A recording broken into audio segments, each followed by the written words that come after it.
Bienvenidos a Ebullición Mental, psicología al alcance de todos.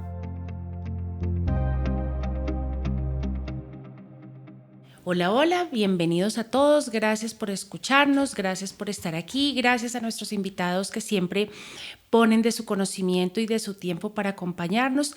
Recuerden que si tienen algunas preguntas de todo lo que estamos hablando, no duden en escribirnos en nuestras redes sociales que estamos como Ebullición Psico y siempre respondemos y orientamos y varias personas nos han solicitado algunos temas de podcast en particular y pues los hemos venido trayendo paulatinamente. Recuerden que tenemos emisión cada 15 días. Hoy vamos a hablar de medicina funcional dentro de la serie que estamos haciendo, por lo tanto, si no has escuchado el podcast anterior de hace 15 días, te invitamos a empezar con ese, porque pues sí tiene algunos elementos que pueden ser importantes para comprender mucho mejor estos de la serie que estamos haciendo. Bienvenida Laura, gracias por acompañarnos. Bueno, muchas gracias nuevamente por la invitación. Muy bien. Entonces, estábamos hablando la vez pasada sobre qué era medicina funcional, que entendíamos un poco sobre eso, porque tenía detractores y también tendría hinchas que finalmente les parecía lo máximo. Estuvimos hablando de algunos mitos, pues para poder entender mejor. Y uno de los temas importantes que quisiera que tocáramos en este podcast tiene que ver con las dietas. Hay algunas dietas en particular que tienen muy buena fama y otras que tienen muy mala fama y la gente dice, no, mire, yo hice esto y esto para mí fue lo máximo, o yo como normalmente así, esto fue buenísimo, o yo hice tal cosa y eso me enfermé terrible y eso en cambio de ayudar no funcionó. ¿Qué es eso de las dietas? O sea, ¿cómo sabemos si algo sí como dieta está bien o no? ¿O cómo debería ser?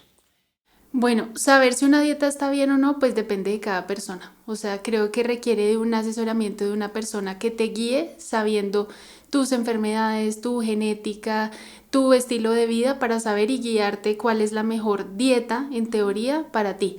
A mí en medicina funcional no nos gusta tanto el tema de dieta, porque cuando uno piensa en dieta uno dice no puedo comer nada. En cambio, si uno lo piensa como un plan de alimentación, pues de pronto no le va a tener tanto rechazo. ¿Qué pasa? Hay unas dietas que son milagrosas. Cuando yo estaba en el colegio, muchas amiguitas hicieron esa dieta del atún con la manzana, que para bajar de peso. Eso no sé en dónde lo habrán visto, eso no tiene ninguna evidencia científica que vaya a bajar realmente de peso, pues te mata, o sea, bajas de peso, pero porque te mata el hambre y no estás comiendo nada. Pero entonces hace poco, esta semana me llamó la atención porque salió una noticia de una crudi vegetariana, es decir, que solo se alimentaba de jugos, de verduras y de frutas, que falleció por una enfermedad parecida al cólera. Digamos que ella llevaba mucho tiempo en una delgadez, no estaba recibiendo proteína, no estaba teniendo fuentes de grasa ni nada, sino solamente eran vegetales. Entonces era una dieta muy extrema y falleció a los 39 años. Pero también está el otro extremo de un señor que era anti-veganismo y solo comía carne y sus posts era solamente comiendo carne y solo que la carne era lo mejor y falleció de un infarto. Entonces creo que los dos extremos también están mal, o sea, las dietas veganas se pueden llevar de una manera saludable, con suplementación, cumpliendo los requerimientos de proteína, y también una dieta omnívora totalmente que nos cubra todos los alimentos que necesitamos para nuestro cuerpo. Y sí, creo que con eso que tú acabas de decir me parece importante porque a veces nos volvemos extremos con cosas. Y lo que me explicaba a mí mi médica funcional es que yo puedo tener de varios de los grupos de alimentos en el transcurso del día. Hay unos que combinan bien con otros, hay algunas preparaciones que favorecen mejor los nutrientes que se tiene, pero pues que debe ser diverso. Además, con esa riqueza de alimentos que tenemos en muchos países, por ejemplo acá en Colombia es una cosa increíble, todo lo que tenemos se come muy bien en Colombia, si sabes hacerlo, prepararlo, conseguirlo, lo que quieres y demás, si así lo eliges, tienes una variedad importante. ¿Por qué limitarnos de pronto solamente como algún grupo en particular? Porque no, es que si como esto me engordo, pero es que si no lo comes finalmente tu cuerpo también le hace falta, porque todos los tejidos que tenemos en nuestro organismo se alimentan de diferentes nutrientes que no lo tienen el mismo grupo de alimentos que se tendría. Entonces, si tengo solo ese grupo, por supuesto me alimenta, no sé, los músculos, pero de pronto no favorece otras cosas que podrían ser útiles e importantes para hacerlo. Yo he tenido pacientes que se han puesto en dietas muy estrictas y me empiezan a decir, ¿sabe que he tenido problemas de memoria y eso me está afectando a algo? Y antes no, ahora estoy todo el tiempo como cansado y como que no tengo suficiente energía y me siento como fatigado, ahora estoy durmiendo mal. Y pues uno ve cuál es la dieta que está teniendo y pues se da cuenta que finalmente carece de muchos de los grupos de alimentos que deberíamos tener. Entonces claramente pues descarto depresión y miro lo que tiene que ver conmigo, pero ahí es cuando le digo necesito que vaya al médico, que le revisen en ese momento porque no sé su organismo si en este momento esté bien a nivel químico en su organismo, porque usted no está consumiendo lo que necesita, la cantidad de calorías que necesita para poder hacer. Entonces si se alimenta mal pues es difícil que tenga mucha energía para hacer cosas, no necesariamente está deprimido, pero habrá que mirarlo con investigaciones y con exámenes para poder saber si eso sí es así o no, o si es un tema de depresión que podemos tener allí en ese momento. Muy bien. Hay una teoría y es que me salto comidas porque quiero bajar de peso. Entonces yo conozco muchas personas que no desayunan y solamente almuerzan, o a veces comen algo rápido en la mañana y vuelven a comer ya 4, 5, 6 de la tarde y no almuerzan porque dicen no, es que estoy muy gorda, entonces mejor no como y ya me va ayudando. ¿Saltarse comidas sí es algo bueno para poder bajar de peso? No, no, porque el cuerpo, digamos, cuando no sabe que le va a llegar comida, lo que hace es guardar una reserva. ¿Y cómo lo guarda? Grasa. Entonces vamos a seguir subiendo de peso incluso, o quedarnos estancados en el peso en el que estamos porque no estamos recibiendo los nutrientes. Para hacer un ayuno, que ahorita está muy de moda el tema del ayuno intermitente, para hacer el ayuno hay que saberlo hacer. Saber qué alimentos no rompen el ayuno, saber cuál es el tiempo adecuado, cómo voy subiendo las horas de tiempo de no comer. También debo estar tranquilo mentalmente. O sea, creo que eso es lo primero. Uno debe estar tranquilo, porque si uno va a estar en un ayuno, pero uno va a estar, ay, cuando me toca la comida, ay, ¿será que ya? Y miro el reloj todo el tiempo. Eso no va a servir. Entonces, lo que hay que hacer es estar tranquilo, saber mi cuerpo qué me está dando, y cuando le dé las comidas, pues darle los nutrientes que estamos necesitando. Siempre es la proteína, siempre necesitamos la verdura. El carbohidrato pues depende del tipo de alimentación que vayamos a tener, las frutas, el agua, que es crucial. Entonces sí le estamos dando todo eso, porque si vamos a romper el ayuno con una hamburguesa, pues nada nos sirve. Pero saltarse comida realmente no funciona para bajar de peso. Lo que hace es más bien subirnos. Si vamos a hacer un ayuno intermitente, tiene que ser guiado y bien hecho. Y de hecho sí, porque varias investigaciones que muestran de personas que viven en el desierto, ellos pueden tomar muy poca agua y cuando le hacen los exámenes están muy bien hidratados, porque el cuerpo reserva, porque se da cuenta que finalmente no va a encontrar agua, entonces gasta lo mínimo necesario, porque uno no los ve ni sudando ni nada de esas cosas, lo mínimo necesario para guardar la mayor cantidad de líquido que el cuerpo necesita, porque las condiciones del entorno no le van a permitir hidratarse de manera libre y espontánea para poderlo hacer. Y me parece que tiene sentido lo que estás diciendo de si mi cuerpo no sabe cuándo qué, entonces guardo la reserva porque no sé cuándo voy a comer, y si un día sí como, otro día no, otro día sí, otro día no, pues el cuerpo se acostumbra a almacenar siempre, porque es mejor que sobre y no que falte. Entonces el cuerpo se adecua para eso y por eso es que nuestro cuerpo empieza a guardar más grasas de las que finalmente se tendría, y a medida que avanzan los años peor la cosa, porque yo recuerdo que cuando era joven, en la adolescencia y demás, y yo subí algo de peso, en una semana que yo disminuía un poco algunas porciones, que me iba menos chuchería y esas cosas, yo a la siguiente semana ya estaba otra vez perfecta. Pregúntame ahora cuánto tardo cuando quiero hacerlo. Ya no ocurre, porque sí tarda uno una cantidad de tiempo, porque el cuerpo ya se va volviendo mucho más lento en la forma en la que digiere los alimentos. Entonces pues no está bien. La idea es que si quiero bajar de peso, pues voy a control médico, que el especialista revise qué es lo que finalmente puedo comer, y la comida que tengo sí me va a ayudar a bajar de peso, porque lo hago de una forma lógica, clara, rica y en los momentos que se necesita. Y por eso es que en la medicina funcional se tiene que hacer la cita de manera individual y mirar cada caso. Por eso estarán escuchando a Laura, que con frecuencia dice depende, habría que revisar, porque cada persona es diferente. Les cuento algunas infidencias. Aquí en mi casa, por ejemplo, yo comía mucho maní. ¿Por qué? Porque uno de mis mejores amigos me decía, es que el maní es grasa, yo no sé qué se sirve, si te da hambrecita te compras un paquete de maní y vas comiendo y lo tienes. Entonces yo andaba con un paquetico de maní cada vez que me da hambre comía.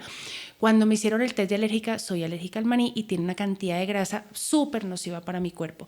Entonces yo no puedo comer maní, puedo comer nueces, puedo comer almendra, puedo comer semillas de girasol, puedo comer otros dáctiles y demás que sería útil, pero ese a mí no me funciona. Yo cuando cambié la leche, la reemplacé por leche de soya, por leche de almendra y demás. Cuando me hicieron el test de alergia, resulta que era alérgica a la soya. y yo me tomaba todos los días un vasito de leche, eso ya más me las conseguí de sabores y toda la cosa, toda feliz, y yo siempre sentía que mi estómago se inflamaba de una forma y me dan unas agrieras terribles. Yo decía, pero ¿qué será? Si solo me comí el huevito, si solo no sé qué, pero ¿qué sería tan raro? Pues era alérgica.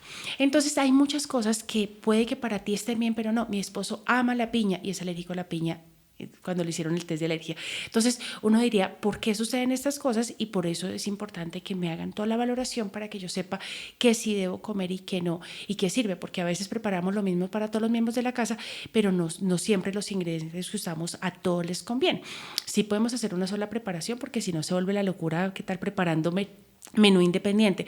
Pero buscando las mejores formas para poder organizar lo que cada cual puede comer en ese momento, y para eso un especialista nos puede ayudar. Cuéntame un poco sobre estos temas de estadísticas que se puedan presentar en estos asuntos. Hablemos un poco del tema técnico para mirar qué encontramos.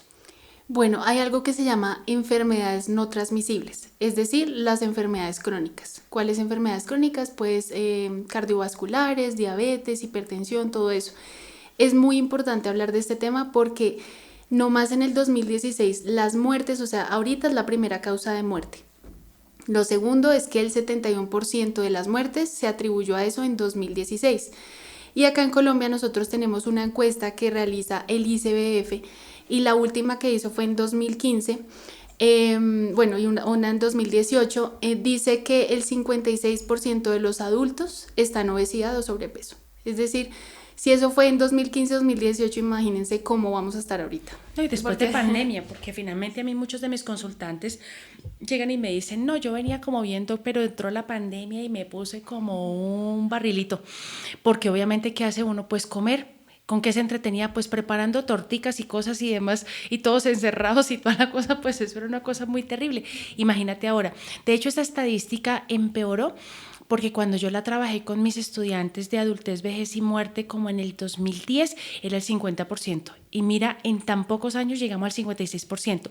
Y hablar de un 6% entre millones de colombianos es una cosa muy grande. O sea, son muchas personas las que pueden estar en ese momento. Total. También hay otra encuesta que dice que el 86.9% de los jóvenes y adolescentes no consumen frutas y verduras a la semana. Es decir, que la mayoría está comiendo cosas de paquete, que más o menos es un 70%, y bebidas azucaradas, que es como un 60%. Entonces, ¿qué es lo que le estaban enviando los padres a sus hijos en la lonchera? El chocorramo, la galletica, el yogo, el Yogs con Defensis, que se hizo súper famoso. A veces le echan fruta, pero no siempre. A veces le echan un sándwich, le echan pancakes, papas, y pues que se encuentra también en las cafeterías de los colegios. En mi colegio daban perro caliente y aún así se encuentra empanadas, se encuentra la fruta, pero uno la fruta la ve como toda, quién sabe cuánto tiempo llevará picado, entonces a uno le da desconfianza y no termina comiendo. Y ahí es importante porque a raíz de todo este problema que se ha venido evidenciando, salió la ley de la comida chatarra en 2021. Entonces significa que todos los empaques deben estar con un sellito que dice que es alto en azúcares añadidos, alto en grasas saturadas, alto en grasas trans, alto en edulcorantes. Y pues a veces eso sí sirve, pero también a veces uno termina comprando el paquete, ve que está esa marca y uno dice, ay, pues igual como el del cigarrillo, que finalmente aparece sí. Ahí, dice, esto no se quedó del trago, todo tiene una etiqueta, pero la gente lo que quiere es beber y quiere fumar y quiere comer chucherías, ¿o qué le importa? Sí, exactamente. Entonces terminamos comiendo todas esas cosas que no nos sirven, y pues hay también un estudio que dice que los niños obesos terminan siendo personas obesas en la adultez. Entonces, si desde pequeñitos le estamos dando esa lonchera porque es rico, porque veo videos en TikTok donde también dicen, hoy vamos a prepararle la lonchera a tal personita, y son unas loncheras súper tóxicas que uno dice, pero ¿por qué les empacan eso? O sea, obviamente se ve muy llamativo porque les hacen de colores, figuras, todo, y eso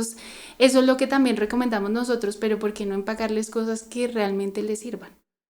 Sí, de hecho ocurre, y cuando a los niños se les manda la lonchera saludable, se quejan. Ay, pero a mí, ¿por qué no me empacan las papitas? Pero ¿por qué no me empaca como mis amiguitos se tienen? Yo, ¿por qué siempre tengo que comer eso tan feo? Entonces, pues también vuelve un tema de entorno muy complicado para poderlo hacer en ese momento, porque tiene sentido. Y eso, digamos que también tiene una afectación, hablando de salud mental, con el bullying. Yo he tenido varios pacientes que cuando llegan a consulta ya pues sí son 90, 60, 90 porque ya llevan años haciendo ejercicio, pero los traumas de todo lo que finalmente les pasó por haber sido el niño gordito del salón no se les quita, porque les hicieron cosas, los golpearon, les metían basura, los dibujaban como cerdos en el tablero, les decían cosas, hacían ruidos, grababan videos con sonidos de animales para representarlos. O sea, usted no se imagina el nivel de crueldad tan alto que podemos encontrar en esos entornos. Entonces, si yo puedo tener un niño que digamos tenga las medidas adecuadas porque es saludable, porque hace ejercicio, porque se alimenta bien, pues también lo defendemos un poco porque le damos algunas estrategias para defenderse. Porque si yo tengo algún nivel de vulnerabilidad por mi autoestima, por las diferentes condiciones, pero aparte eso físicamente tengo alguna condición que sí es prevenible, pues es difícil porque finalmente hay otras que no. Si yo soy más alto, más bajo, más no sé, pues hay cosas que yo no puedo modificar. Pero el estar obeso o estar extremadamente delgado sí es algo que uno puede, digamos que médicamente trabajar, pues para mantenerse un poco más estable en ese momento, sin vincularlo con el tema del acné y otras cosas que se pueden dar, porque cuando yo me alimento mal, pues también estoy alérgico todo el tiempo y pues los niños también se burlan del niño mocoso y de todas las cosas que finalmente le pasa. Se empieza a brotar y empieza con el acné y demás también producto de la alimentación, no solamente por la etapa de la adolescencia, y pues también va a sufrir de mucho maltrato por esas situaciones que finalmente estaría y que se podría prevenir claramente si lo alimentáramos mejor. Entonces, pues yo no quiero que a mi hijo lo molesten, pues entonces también le doy condiciones adecuadas físicas para que eso no pase. Yo también puedo manejarlo, es decir, es que los niños deberían respetar quién es. Claro, por supuesto, estoy de acuerdo con ello, pero si yo puedo hacer que mi hijo físicamente esté bien a nivel de peso, su carita esté mejor, ya por los temas propios de la edad, pero no hacerlo y tener prácticas que el niño aprenda a tener una comunicación asertiva y manejar conflictos y demás, pues seguramente va a ser más llevadera su vida en el colegio. Los problemas que genera el bullying pueden ser problemas que quedan arraigados en la persona el resto de la vida. Hay personas que tienen muy baja autoestima, que no les gusta comprometerse, que no les gusta tener amigos, que son muy aislados socialmente, y eso se dio en etapas de la escuela. Entonces, pues la alimentación nos sirve hasta para poder tener un mejor estar y un mejor vivir en la etapa de niños y adolescentes para poderlo hacer. Muy bien. Hablemos un poco a partir de lo que nos mencionas de los hábitos. Porque si en medicina funcional lo que estamos buscando implementar son los hábitos, ¿qué se ha visto sobre el tema? ¿Qué es un hábito primero? ¿Y por qué algunas personas se adhieren fácilmente a un hábito y otras, por más que se le haga por un lado o por el otro, pues siempre le hacen el quite y no lo hacen? Bueno, un hábito es una conducta que se repite en el tiempo. Entonces, hay ciertos estudios que dicen que uno necesita 21 días para adquirir un hábito, pero eso nació de un cirujano plástico que se dio cuenta que la gente se acostumbraba a su cara después de 21 días cuando les hacían trasplante. Entonces, no es que sea hace tiempo, pero más o menos se necesitan unos 60 días para adquirir un hábito nuevo. ¿Qué pasa cuando la gente pues no lo adquiere, o cuáles son los factores que pueden influir? Uno, la educación. Justamente, si a uno nunca le enseñan a que debe hacer ejercicio, o que por lo menos se lea 5 páginas, o que lea así sea un libro cada 3 meses, pues uno no va a saber. Y también cuando uno llega como a entornos de la universidad o entornos más grandes, pues uno puede empezar a ver que la gente lo hace, pero hasta que uno no tenga como el conocimiento y la convicción también de empezarlo a hacer, pues no ocurre. Lo segundo es el tema de la motivación. Entonces, y la autodisciplina, porque uno puede sentirse motivado. Por ejemplo, ¿qué pasó? Nos vamos a poner a correr una carrera. Entonces yo empiezo motivado, no sé qué, pero si yo no tengo la disciplina para continuar en esos días en los que yo no me siento motivado, pues no se va a lograr. Entonces, por ejemplo, yo les digo a las personas, vamos a empezar a quitar el azúcar. Y entonces la gente dice, no, pero ¿cómo me va a quitar el azúcar si es lo único? Yo no puedo vivir sin el azúcar, y es todo un drama. Pero entonces si yo le digo, bueno, empecemos de a pocos, y si le tomas 2 cucharadas al café, vas a quitarle una, y luego de esa una, media, y luego de esa media, un cuarto. Pues es más llevadero y de pronto no les da tan duro y se sienten motivados, porque al quitar de pronto el azúcar, pues van a tener un poco más de energía. Esa puede ser otra. La otra es el entorno y el apoyo social, lo que tú mencionabas. Si, por ejemplo, porque me ha pasado, dicen, no, doctora, es que yo no puedo hacer esa dieta porque en mi casa mi mamá me va a regañar. O sea, los papás le dicen, pero ¿usted por qué está comiendo eso? Las verduras son para las vacas. El pasto para las vacas es el dicho. Entonces no terminan sintiéndose motivados por hacer esos cambios. Además la familia no colabora y también los amigos. Si uno dice, no, es que no puedo salir o no puedo comer o no puedo tomar cerveza, entonces le van a decir, ay no, pero usted, ¿qué está haciendo? No sé qué. Entonces le empiezan a hacer ese bullying por intentarse cuidar o por cambiar sus hábitos, entonces tampoco va a funcionar. Por eso yo también digo, este plan lo puede hacer toda la familia, no significa que tenga que comer diferente y más bien apóyense. Si saben que el primer mes es más difícil, pues traten de no salir a comer y no tener eventos para no sentirse mal. Pero ya cuando vayan con la conducta más como arraigada, pueden ir a las fiestas y se van a comer una torta normal y no va a pasar nada tampoco, pero si todo el tiempo están en festividades y es el primer mes en el cambio de alimentación, pues no va a ser posible. Lo otro es el tema de las experiencias personales y también lo que nos haya hecho cambiar y llevar ese pensamiento saludable. Por ejemplo, hay personas que hasta que no les pasa algo bien grave, que no les dé un infarto, que no les dé un derrame, que no quedaron muy graves, no deciden cambiar sus hábitos. Porque lo hacen es cuando ya pasó algo muy grave, no lo hacen es desde el inicio de más bien yo me cuido, porque me han llegado pacientes, no es que yo desde el infarto empecé a cuidarme y ahora tengo que cuidarme, porque no se cuidó antes del infarto, porque no más bien empezó a hacer ejercicio, porque es que tampoco es que se pidan las cosas más extremas y más difíciles, sino empezar de a pocos hasta que uno adquiera el hábito y pues ya va a ser luego más fácil. Muy bien. Y con eso que tú dices, sí, hay varios autores que algunos dicen que son 21 días, otros dicen que son 3 meses, otros dicen que es un año.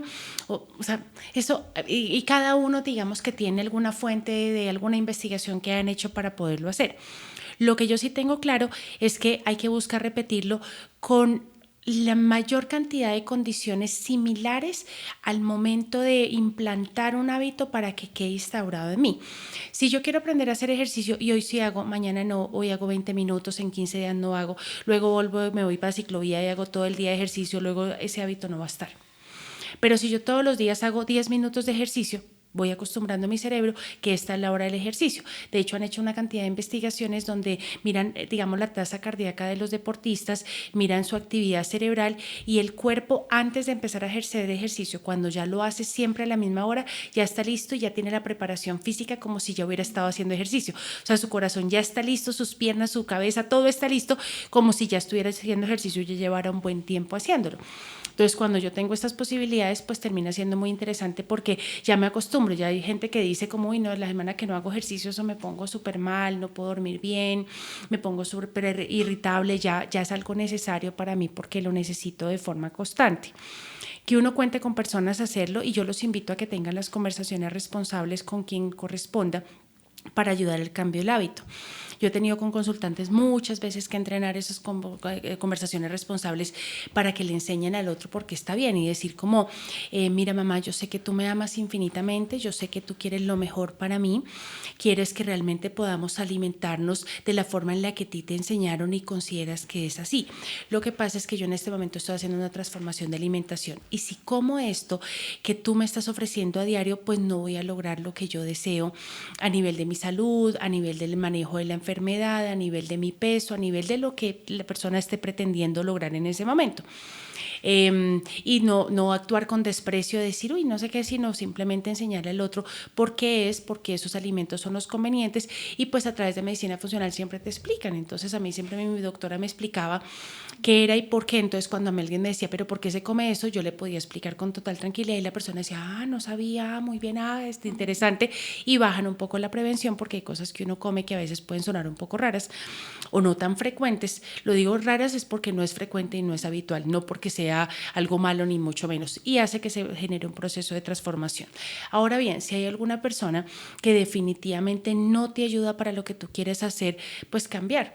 En mi familia fue muy habitual el consumo de licor durante muchísimos años y demás, y cuando yo empecé a desmontar esa práctica en mi vida e iba a reuniones con algunos amigos, eran como sí o sí tienes que tomar. Entonces decía, si no se lo untas, si no se lo tomas, se lo unto, y te echaban a la mala y te hacían a la mala. Pues yo con esos amigos no volví a salir porque no puedo pretender disminuir el consumo de licor si estoy en un entorno que te obligan y que finalmente quedas como la mala y se vuelve un ambiente pesado. Entonces, pues la idea es que puedan respetar al otro y si alguien te dice no tomo, bueno, pero no, ay, por favor, pero no, o sea, está bien, no pasa nada. O sea, no es una obligación, no tienes por qué hacerlo. Lo que me interesa es tu compañía, no tienes por qué hacer tal cosa. Comemos tal cosa, ay, pero usted tan aburrido, usted siempre no sé qué, ¿por qué no come? O sea, pues creo que no es la manera y eso no ayuda en este momento. Y me gusta el concepto que manejas de disciplina, porque la motivación es la que digamos, la emoción es la que impulsa la motivación, pero cuando yo tengo la motivación, pues es más fácil lograr algunas cosas. Pero si yo espero a estar motivado para hacer muchas cosas, es posible que no las haga. Porque hacer ejercicio duele, porque comer saludable a veces, no siempre, digamos, algunas veces no es tan rico. Y hacer ciertas prácticas a veces uno les da un poco de pereza, pero en la medida que uno lo va volviendo frecuente y así tenga ganas o no, lo hago, mi cerebro se acostumbra y pues el cerebro es un músculo como cualquier otro que finalmente también se puede desarrollar de manera adecuada. Claramente las células del cerebro son distintas a las del resto del cuerpo, pero también aprenden de manera permanente y se van acostumbrando a ciertas formas para poder funcionar mejor frente a las cosas que se tienen. Muy bien. Ahora hablemos un poco sobre cómo deberían comer entonces las personas. Sé que depende de cada persona y demás, pero pues me imagino que ven a haber algunos como básicos para poderlos hacer en ese momento. ¿Qué nos podrías sugerir en ese asunto? Bueno, pues todas las personas deben tener los grupos de alimentos, es decir, deben tener sus carbohidratos, deben tener las proteínas, ya sea animal o vegetal, debe tener la fruta, la verdura y la grasa saludable. A veces la grasa saludable es la que más olvidamos porque uno piensa grasa malo, pero hay grasas buenas y otras grasas no tan buenas. Entonces, por ejemplo, incluir dentro de nuestro plato el aceite de oliva para las ensaladas, incluir las semillas, los frutos secos que son altos también en grasas saludables. En proteínas pues tenemos variedad, están las proteínas, lo que decía, vegetales, que son frijoles, lentejas, garbanzos, pero teniendo en cuenta que esa es solamente una porción pequeña de proteína, el resto es carbohidrato, entonces no podemos garbanzo, arroz, papas, sino regularlo porque termina siendo ya un exceso de carbohidrato. De carbohidratos pues está la pasta, la avena, la papa, la yuca, el arroz, pero pues no combinados, sino más bien solamente uno de ellos. Y las frutas y las verduras, realmente las verduras no tienen como tanta restricción. Las frutas es lo que les explicaba anteriormente, que hay unas frutas que tienen mayor cantidad de azúcar y otras menos, pero entonces pensar que nuestro plato, dependiendo, claramente es porque hay muchas cosas que cambian. Por ejemplo, si una persona es diabética, pues no le puedo dar exceso de carbohidratos, o digamos a las personas que tienen problemas de autoinmunidad, pues también se le baja el número de carbohidratos y se aumenta el tema de la proteína. O sea, es distinto, pero pensar que si es una persona sana, que en teoría no tiene ninguna enfermedad, debe tener esos 4 componentes en su plato.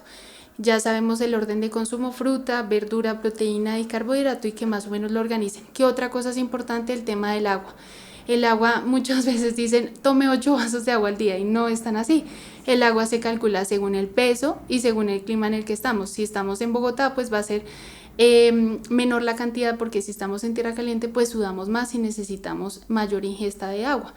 Y también es importante, que ya más adelante se los vamos a explicar, el tema de la desinfección de frutas y verduras.